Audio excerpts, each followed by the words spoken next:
vous présenter un petit peu le métier d'enseignant-chercheur, qui est un métier, alors vous allez voir, qui est assez vaste. Et puis après, on fera une petite séance d'échange si vous avez des questions un petit peu plus particulières sur ça. Donc là, j'ai prévu entre 10 et 15 minutes de présentation. Alors, je me présente, je suis Sébastien Lefebvre, je suis docteur vétérinaire, docteur d'université et enseignant-chercheur à VetaGroSup, donc dans l'un des deux corps des enseignants-chercheurs, donc je suis maître de conférence. Ma spécialité est la nutrition clinique. Alors, enseignant-chercheur, c'est quoi? Alors, c'est en fait plusieurs professions en une. En fait, on a plusieurs casquettes et le but qui nous est donné par la loi, c'est à la fois de produire les connaissances, c'est toute la partie recherche, et derrière aussi de les transmettre. C'est-à-dire que, par exemple, en complément un petit peu des enseignants que vous pouvez avoir eu au lycée ou au collège, nous, on n'a pas vraiment de programme. C'est nous qui créons un programme et en plus, ce programme est souvent assez complémentaire de nos thématiques de recherche. Donc le but, c'est vraiment d'être dans l'enseignement supérieur à la pointe de ce qui se fait en termes de connaissances. Alors pour ça, notre activité, elle va être divisée en plusieurs parties. Alors souvent, on dit qu'il y a deux parties que sont la recherche et l'enseignement. D'ailleurs, d'un point de vue statutaire, donc dans ce que nous demande l'État, c'est de faire un mi-temps de recherche et un mi-temps d'enseignement. Mais en fait, souvent et de plus en plus, il y a une troisième partie qui vient s'intercaler, qui sont toutes les missions d'expertise. C'est-à-dire que toute l'expérience, toutes les connaissances que l'on va avoir, bah oui, il va falloir les enseigner. Mais aujourd'hui, on n'attend plus uniquement de nous, en fait, de les enseigner dans des amphithéâtres et, par exemple, au niveau des étudiants, alors pour ma part vétérinaire ou en faculté, mais on attend aussi à ce que toutes ces connaissances, je les partage avec la profession vétérinaire, avec aussi le public et en dernier lieu aussi quand il le demande avec l'État. Donc notamment au sein de ces agences, notamment d'évaluation. Alors ça peut être l'État, ça peut être l'Union européenne, mais ça peut être aussi d'autres pays, voire même quelquefois des entreprises. Donc toutes ces missions font aussi que, en tant qu'enseignant-chercheur, on ne s'ennuie jamais. Et souvent, on va commencer une matinée, on va la commencer par la recherche ou par un TD, donc une séance de travaux dirigés ou un cours magistral, et puis on passera à l'autre. Voilà, on bouge aussi beaucoup, et donc on s'ennuie rarement. Alors pour tout ce qui est mission de recherche, donc qui est la moitié de notre activité. Donc là, le but, si je peux redécouper, on va dire, en trois sous-missions dans la recherche, bah c'est expérimenter, créer des expériences, explorer, établir des hypothèses et tester ces hypothèses en laboratoire, sur le terrain, en clinique derrière, selon nos spécialités. Donc moi, je suis un petit peu particulier sur ça parce que j'ai à la fois, je fais ma recherche en laboratoire, notamment sur tout ce qui est rongeur. Donc là, je vous ai montré sur le diaporama un de mes papiers qui était sur un petit rongeur qu'on appelle le campagnol qui pose quelques petits problèmes dans les champs. Et on a essayé de voir pourquoi est-ce que ce campagnol, par exemple, résistait très bien aux campagnes qui visaient à limiter les populations de campagnols. Donc ça, c'est une des premières étapes, bah, c'est participer. On est chercheur, bien qu'on soit enseignant-chercheur, on est vraiment chercheur. Deuxièmement, c'est encadrer. En fait, en tant que chercheur, au même titre que les autres chercheurs ou que les directeurs de recherche, bah, on est des cadres de la recherche. C'est-à-dire, on s'attend à ce qu'on encadre, par exemple, les assistants ingénieurs, les techniciens, mais aussi qu'on encadre l'enseignement par la recherche. Alors, si vous êtes un petit peu familier avec les différents diplômes que vous pouvez obtenir dans l'enseignement supérieur. Donc, nonobstant le diplôme de docteur vétérinaire qui est un peu particulier et qui est un peu à part, mais sinon, les autres diplômes qu'on peut obtenir à l'université, il y en a 3. Il y a la licence, le master et au final, le doctorat qu'on appelle doctorat d'université. Ce doctorat d'université, c'est une formation à la recherche par la recherche. Donc on va en reparler parce que ça fait aussi partie des diplômes prérequis pour être enseignant-chercheur. Donc pendant ce doctorat d'université, pendant les en moyenne 3 ans qu'il dure, le doctorant fait de la recherche encadrée par des chercheurs seniors. Donc en tant qu'enseignant-chercheur, on est chercheur senior et donc on doit encadrer ces jeunes chercheurs. Donc ça fait partie aussi d'une grosse partie de l'activité de recherche où il faut accueillir, conseiller, superviser les jeunes chercheurs. Et enfin, dernière partie de la recherche, extrêmement importante, c'est communiquer. C'est-à-dire que ça ne sert à rien de faire une expérience dans son coin, ça avance pas à grand-chose, il faut la communiquer. Et il faut la communiquer par plusieurs moyens. Soit on peut la communiquer, par exemple, en déposant des brevets, c'est une partie, soit on peut aussi la communiquer en écrivant des articles. Alors là, je vous ai mis justement cet extrait d'article sur un article qui traite du campagnol. Donc on écrit dans des revues, alors ce n'est pas les revues dont vous avez l'habitude, mais vous pouvez aller chercher des articles de revues scientifiques assez facilement.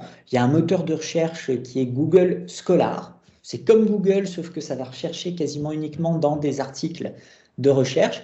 Et c'est des revues qui permettent en fait d'évaluer de façon un peu particulière ce qu'on va y publier dessus. C'est-à-dire que là, c'est les chercheurs qui écrivent, mais on a aussi ce qu'on appelle la revue par les pairs. C'est-à-dire que quand j'envoie un article à ces revues, j'ai d'autres chercheurs qui vont lire mon article et qui vont le commenter, qui vont dire ça va pas, ça faudrait peut-être le détailler, faudrait peut-être l'améliorer. Parce que ça fait aussi partie d'une part importante de la recherche et de cette participation à la communication, c'est qu'on n'attend pas uniquement de nous qu'on écrive des articles, mais on attend aussi de nous qu'on corrige les articles des autres. Petit point important d'ailleurs sur ces articles, comme vous pouvez le voir, la langue utilisée, c'est pas le français, c'est l'anglais. Et il faut savoir qu'aujourd'hui, en recherche, en tout cas en recherche en sciences, la langue quasi exclusive, c'est l'anglais. C'est-à-dire qu'on va à peu près tout faire en anglais. On va tout écrire en anglais. Tous nos congrès internationaux, donc par exemple, c'est une autre façon de communiquer. On va dans des congrès, on fait là des présentations orales. Souvent, c'est sur des travaux qui sont plutôt à leur début pour justement discuter avec nos pairs de comment est-ce qu'on pourrait mieux les faire, comment on pourrait les améliorer. Tout ça, ça se fait en anglais. Donc là, c'est aussi un point qui est assez important si jamais vous êtes intéressé par une carrière d'enseignant-chercheur, c'est qu'il faut quand même bosser un petit peu, voire même beaucoup, la langue de Shakespeare. Donc ça, c'est 50% de mon activité. Les 50 autres pourcents de mon activité, c'est de l'enseignement. Alors l'enseignement, je dois à l'État 192 heures par an d'enseignement, répartis entre des cours magistraux. Donc là, c'est le cours en amphithéâtre. Donc on est tout seul face à 100, chez nous, c'est 160, 180 étudiants. En faculté, ça peut monter à plus de 100, 400 étudiants. Donc, un cours magistral, c'est pour transmettre beaucoup de connaissances d'un coup. Ensuite, on a aussi des travaux dirigés. Là, ça peut être ça va être en plus petits groupes, souvent une vingtaine d'étudiants, un petit peu plus proche de ce que vous pouvez avoir, par exemple, pour ceux qui sont au lycée, et où là, on va essayer de faire des mises en pratique, d'avoir un petit peu plus de réflexion. On a aussi, alors là, c'est si jamais vous êtes enseignant-chercheur, et notamment, nous, c'est notre cas dans les écoles vétérinaires, on a des travaux cliniques. Alors, les travaux cliniques, c'est quoi? C'est qu'on a des cliniques à l'intérieur de l'école vétérinaire, et donc on est aussi clinicien. Donc moi, j'ai une après-midi par semaine, je vais dans le service, donc dans le centre hospitalier universitaire vétérinaire de VetAgroSup, donner des consultations de nutrition, mais c'est pas donner des consultations de nutrition seul. Moi, mon but, c'est d'enseigner pendant ces consultations à mes étudiants. Donc souvent, ça va être mes étudiants qui vont consulter. Moi, je suis là pour regarder, évaluer mes étudiants, mais aussi m'assurer que le message qui est transmis aux propriétaires, que les actes et les soins qui sont réalisés par mes étudiants sont conformes et voire même s'il y a besoin d'intervenir pour s'assurer que j'ai un haut niveau de soins qui sont assurés. Donc ça notamment, je pense que mes collègues, notamment sur tout ce qui est dermatologue, vous ont peut-être un petit peu expliqué ça. Il y a aussi une autre particularité dans l'enseignement supérieur, c'est que par exemple, on a très peu de supports de cours. Donc, une autre partie en fait de notre travail en tant qu'enseignant-chercheur, ça va être de créer tout le contenu des cours. Et c'est pour ça que quand on se dit, voilà, là moi j'ai que 192 heures en fait d'enseignement à faire par an, on peut se dire, oui, bon, ça va être vite fait, c'est pas tant que ça. Derrière, il faut que j'écrive tout. C'est-à-dire, j'ai pas un programme, on va dire, très précis. Je sais quelles sont en fait les compétences que je dois faire acquérir à mes étudiants, mais derrière, la façon de les faire acquérir, le contenu précis du cours, je dois le créer. Donc, je dois le créer en créant mes présentations, mais aussi, moi, dans ma matière, donc en nutrition clinique, j'ai aucun contenu en français qui reprend le programme des écoles vétérinaires.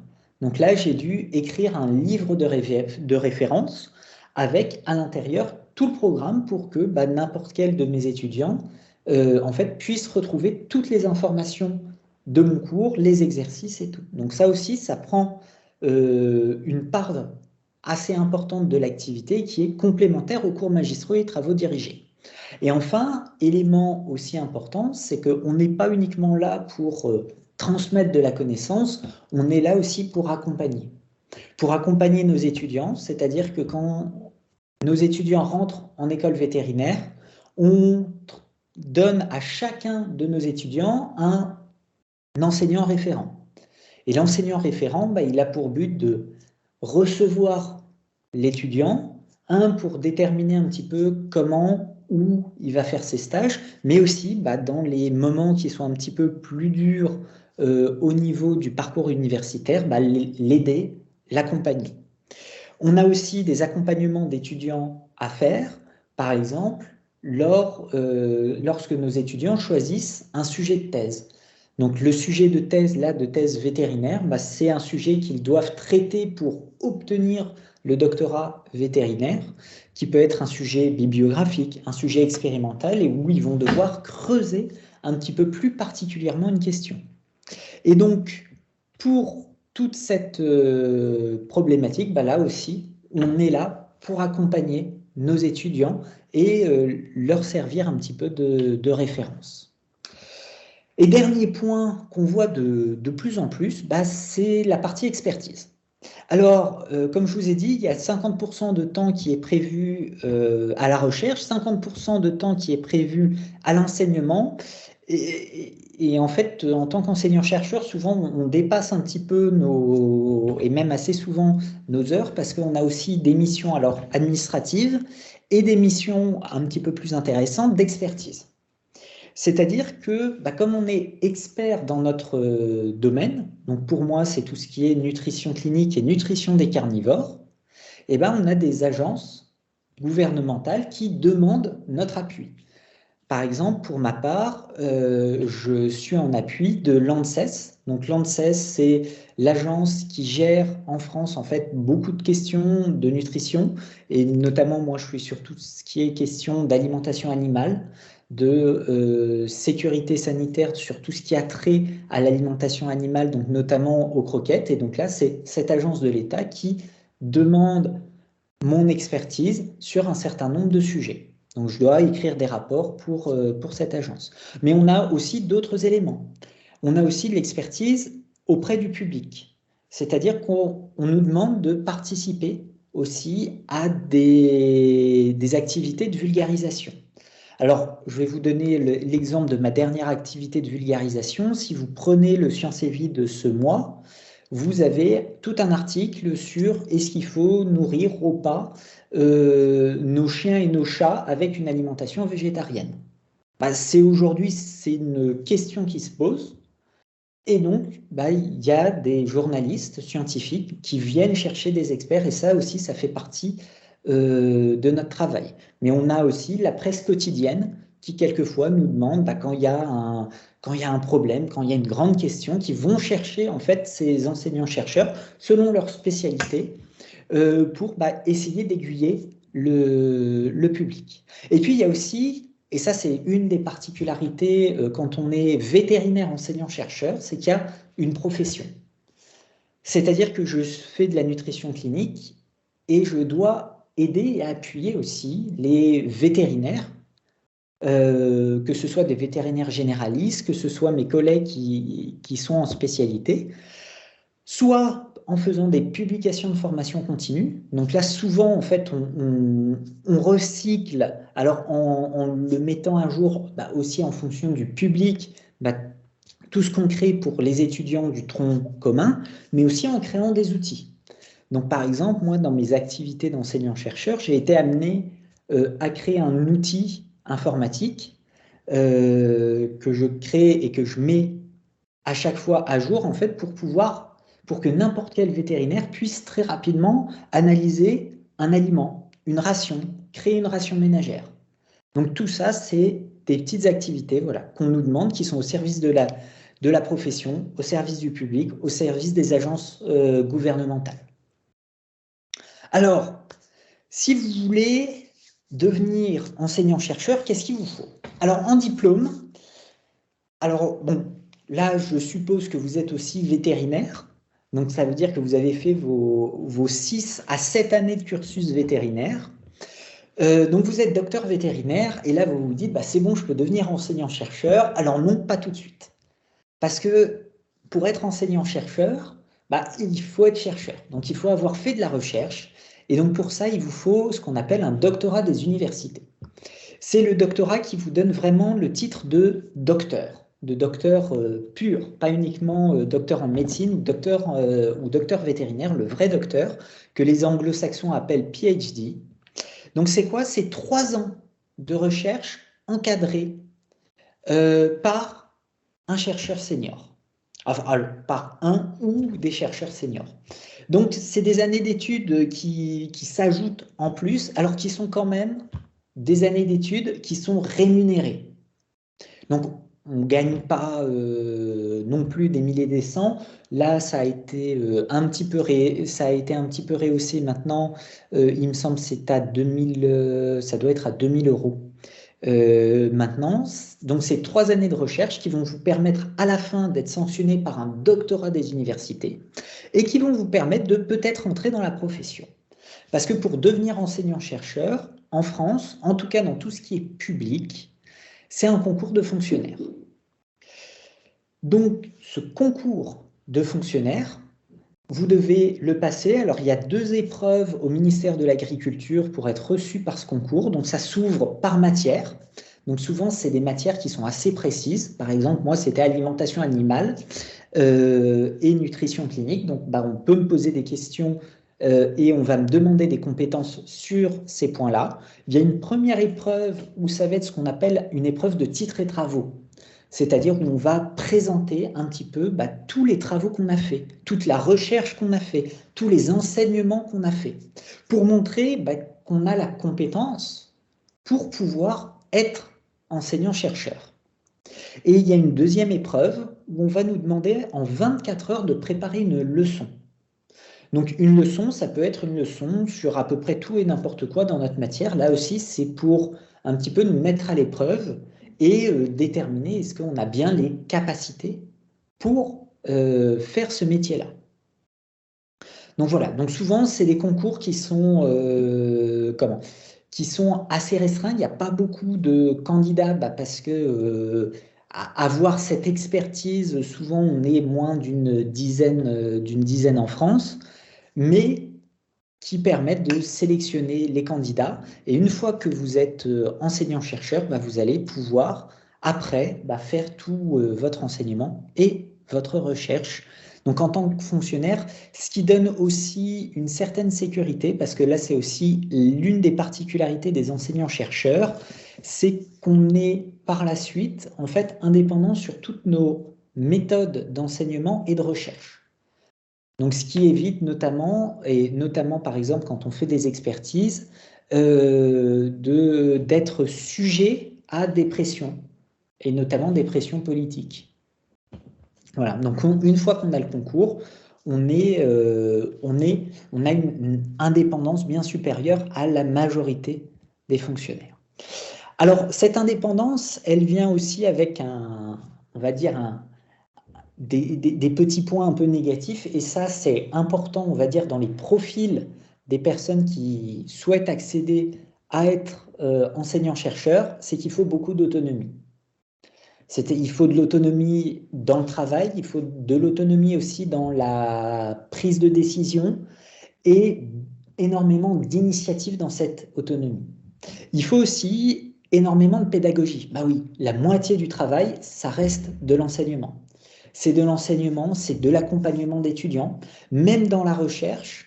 De plus en plus, et je le vois moi personnellement avec ma carrière évoluant, au début de carrière, je faisais beaucoup d'expérimentation, j'étais beaucoup en labo. Aujourd'hui, je suis de moins en moins en labo. Aujourd'hui, ma recherche, je la fais principalement en fait dans l'encadrement de doctorants.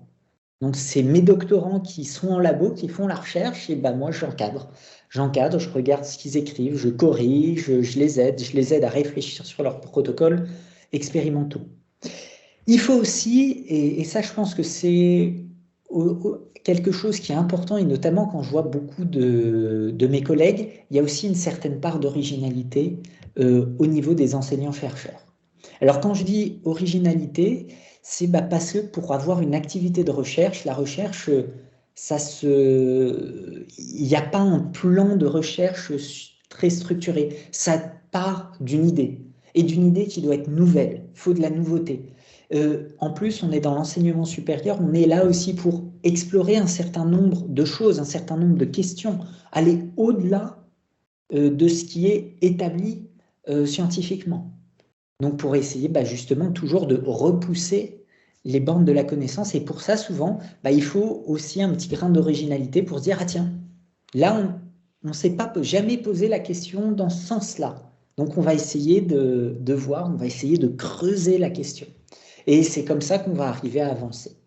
Et il faut aussi, et ça, c'est quelque chose qu'on découvre, on va dire, avec le temps, de la passion.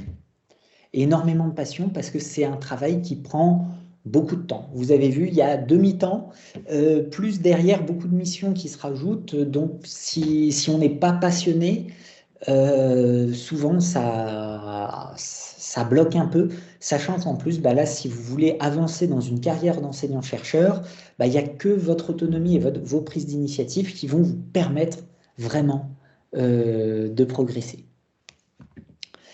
Donc voilà.